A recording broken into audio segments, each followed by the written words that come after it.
Have you ever wondered why your neighbor's garlic bulbs are always wonderfully fat and plump, while yours seem a bit on the small side? It can be a real puzzle. You both use the same soil, enjoy the same sunshine, and likely even bought your seed garlic from the same place. Yet, year after year, their harvest is bountiful, and yours is, well, a little disappointing. It is a common gardening mystery, but I am here to tell you that it is not down to some unknowable magic or a secret family recipe passed down through generations. The answer is simpler and far more achievable than you might think. The absolute key to unlocking the potential for enormous garlic bulbs lies not in some complicated feeding schedule or a rare variety, but in how and when you plant them. The method you use to get those little cloves into the ground makes all the difference. It sets the stage for the entire growing season. A clove planted correctly, at the right time of year, has a head start that nothing else can replicate. It's about giving the plant exactly what it needs, precisely when it needs it. This simple truth is the foundation upon which all successful garlic growing is built, and it's a process that anyone can master with a bit of care. So, what is this reliable method? It begins with understanding the rhythm of the garlic plant itself. Garlic loves a long, cool period to establish its roots before the serious business of growing leaves, and eventually, a bulb begins. This is why planting in the autumn is the best practice for most climates. By getting your cloves into the soil before the ground freezes solid, you are allowing them to spend the winter months developing a robust root system. This network of roots becomes the engine that will power the plant's growth next spring, drawing up all the nutrients and water needed to swell that bulb into a magnificent, flavorful head. The process is wonderfully straightforward, and that is the real beauty of it. It's a task that connects you to the turning of the seasons, a hopeful act in the fading light of autumn that promises a delicious reward the following summer. There is no need for fancy equipment or expensive treatments. All it takes is good preparation, a bit of patience, and the willingness to follow a few simple steps. By focusing on these fundamentals, you are not just planting garlic, you are laying the groundwork for a truly spectacular harvest that will have you beaming with pride. It is time to unlock that secret for yourself. Before a single clove touches the earth, the most important work begins with the soil. Your garlic will spend many months in its designated patch, and it is a hungry plant. It needs a rich, well-draining, and fertile bed to truly thrive and reach its full potential. Think of it as preparing a nursery for a very important guest. You want the conditions to be perfect from day one. Good soil is the larder from which your garlic will feast, and a well-stocked larder leads to fat, happy bulbs. So, take the time to get this step right. Your future harvest depends entirely on the quality of the ground you prepare today. Start by choosing a spot that gets plenty of sunshine, especially from late spring into summer. Garlic loves to bask in the sun. Once you have your location, it is time to improve the soil. The ideal soil is what we call a friable loam, something that is light, crumbly, and drains well. If you have heavy clay soil, which holds onto water, you must add organic matter to break it up. A generous amount of well-rotted garden compost or manure is perfect for this. Spread a thick layer, at least a couple of inches deep, over the surface of the bed, and gently fork it into the top 6 inches or so of soil. Now let's talk about feeding. Garlic is a heavy feeder, particularly when it comes to potassium, which is vital for bulb formation. While good compost provides a fantastic base, adding a slow-release source of nutrients is a brilliant move. A sprinkling of a general-purpose organic fertilizer, such as blood, fish, and bone, will give the plants a steady supply of food throughout their long growing season. Another excellent addition is wood ash from a bonfire, which is naturally high in potassium. Just be sure not to overdo it. A light dusting raked into the surface is all that is needed to give your garlic that extra boost. Finally, ensure your bed is free of weeds. These unwanted visitors will compete with your garlic for water, light, and nutrients, and you want all of those precious resources to go towards your crop. Once you have incorporated your compost and fertilizer, give the bed a final rake to create a fine, level surface. Your soil should now be dark, rich-smelling, and ready for planting. This act of preparation is one of the most satisfying jobs in the garden. You're creating a perfect environment, a foundation of goodness that will support your garlic all the way to a magnificent harvest next summer.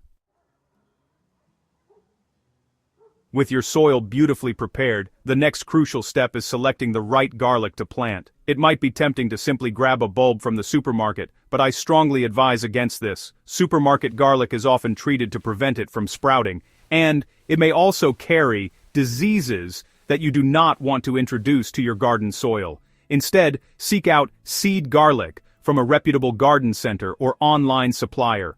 This garlic is certified disease-free and is specifically chosen for its excellent growing characteristics. You will find many wonderful varieties to try, from fiery hardnecks to milder softnecks. Once you have your seed bulbs, the process of preparing them is delightfully simple. You need to carefully break the bulb apart into its individual cloves. Be gentle as you do this. You do not want to bruise or damage them. As you separate them, you will notice that some cloves are large and plump, while others are small and thin. Here is a golden rule of garlic growing. Big cloves grow big bulbs. It is as simple as that. Always select the largest, healthiest-looking cloves for planting. The smaller ones can be set aside for your kitchen. They are perfectly good to eat. Now, for the planting itself. The orientation of the clove is vital. Each clove has a flat basal plate at the bottom where the roots will emerge, and a pointed tip at the top where the green shoot will grow. You must plant the clove with the pointed tip facing upwards towards the sky. If you plant it upside down, the shoot will have a much harder time finding its way to the surface, wasting precious energy that could have gone into bulb formation. A simple dibber or even your finger is the perfect tool for making the planting holes. The spacing and depth are just as important. Plant each clove about 4 to 6 inches deep. This depth protects it from frost and gives it a firm footing. Any shallower, and frost heave might push it out of the ground. As for spacing, give each clove plenty of room to grow, a distance of about 6 to 8 inches between cloves, and about a foot between rows is ideal. This might seem like a lot of space when you are planting the small cloves, but remember the goal. You are aiming for large, healthy bulbs, and they need room to swell without competing with their neighbors. After you have tucked your garlic cloves into their perfectly prepared bed, your next task is to give them a good drink of water. This initial watering is important as it helps to settle the soil around the cloves, eliminating any air pockets and encouraging the first roots to emerge. Give the bed a thorough but gentle soaking using a watering can with a rose attached. You want the water to sink deep into the soil, down to where the base of the cloves are sitting. This ensures they have the moisture they need to kickstart their growth before the winter cold truly sets in. Once planted and watered, the best thing you can do for your garlic is to cover it with a thick blanket of mulch. Mulching is a gardener's best friend, and for garlic, it is practically essential. A good mulch will protect the soil from winter rains, which can wash away nutrients and compact the ground. It also helps to suppress weeds, which is a huge benefit come springtime. Most importantly, it acts as an insulating layer, keeping the soil temperature more stable and protecting the young roots from the harshest frosts. This simple act provides a cozy environment for your garlic to establish itself throughout the winter. What materials make the best mulch? You have several excellent options. Well-rotted garden compost is fantastic, as it will continue to feed the soil as it breaks down. A thick layer of straw or dried autumn leaves also works wonderfully. I am particularly fond of using straw. It's light, easy to apply, and creates a lovely, insulating blanket. Whatever you choose, be generous with it. You should apply a layer that is at least 2 to 3 inches thick. This might seem like a lot, but it will settle over the winter, and a thick layer is what provides the best protection and weed suppression.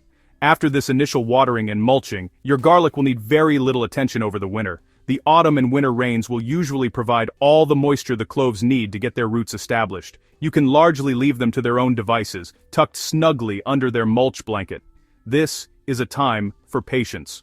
While it may seem like nothing is happening, beneath the surface, a whole world of activity is taking place as the roots spread out, creating the foundation for the vigorous growth that will explode into life when the warmth of spring arrives.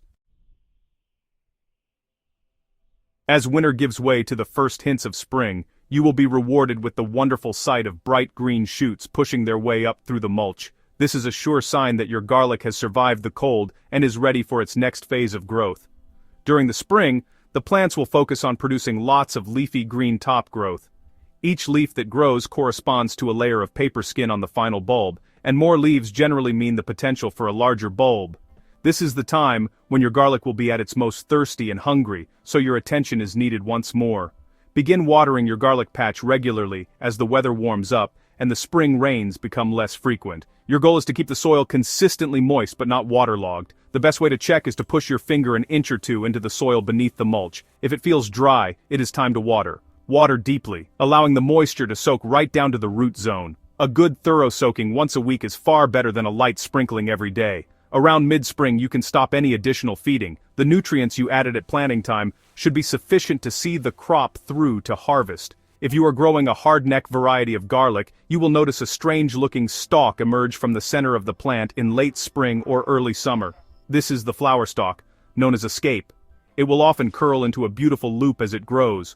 While fascinating to look at, you must remove it. If you allow the plant to put its energy into producing a flower and seeds, it will divert that energy away from the bulb. Simply snap or cut the scape off near the base as soon as you see it. Don't throw it away though. Garlic scapes are a culinary delicacy with a mild, fresh garlic flavor, wonderful in stir-fries or pesto. About a month before you expect to harvest, typically around early to mid-summer, it is time to stop watering altogether. This might feel counterintuitive, but it is a crucial step for a good harvest. Allowing the soil to dry out encourages the bulbs to mature and develop their papery skins. This drying period helps to cure the garlic, improving its flavor and, most importantly, its storage potential. Continuing to water too close to harvest can lead to rot, and will significantly reduce how long you can keep your precious bulbs. Look for the lower leaves to begin turning yellow and brown. This is your signal to turn off the tap.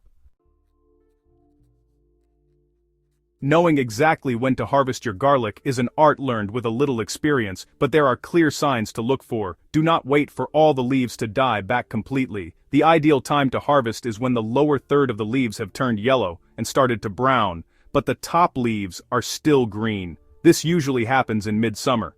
If you harvest too early, the bulbs will be small and underdeveloped. If you wait too long, the bulbs may have started to split apart in the ground, which compromises their storage life. When you think the time is right, gently dig up one test bulb to check its size and condition. To harvest, do not simply pull the plants out by their stems, as this can cause them to break off. Instead, use a garden fork or a trowel to carefully loosen the soil around the bulb. Push the fork deep into the ground a few inches away from the plant to avoid spearing the bulb itself, then gently lever it upwards. Once loosened, you can lift the entire plant out of the ground. Gently brush off any large clumps of soil from the roots, but do not wash the bulbs with water. You want them to be as dry as possible for the curing process that follows. Curing is perhaps the most critical step for ensuring your garlic has a fantastic, concentrated flavor and will store for many months. The aim is to allow the bulbs and their papery wrappers to dry out completely. Find a warm, dry, and airy place that is out of direct sunlight, such as a shed, a covered porch, or a well-ventilated garage. Tie the garlic plants into small bunches of 5 to 10 and hang them up, or lay them out on a wire rack that allows for good air circulation all around the bulbs. This is not a process to be rushed. It requires patience. Let the garlic cure for at least 3 to 4 weeks, or until the necks are completely dry and the outer skins are papery and crisp. You will know they are ready when you can't feel any moisture in the stem just above the bulb. Once fully cured, you can trim the roots and cut the stems off about an inch above the bulb. Store your magnificent harvest in a cool, dark, and dry place with good air circulation. A mesh bag or a basket is ideal. Properly cured and stored, your garlic can last well into the following spring, a wonderful, pungent reminder of your gardening success. Go on, give it a try, and do not forget to share your tips with your friends.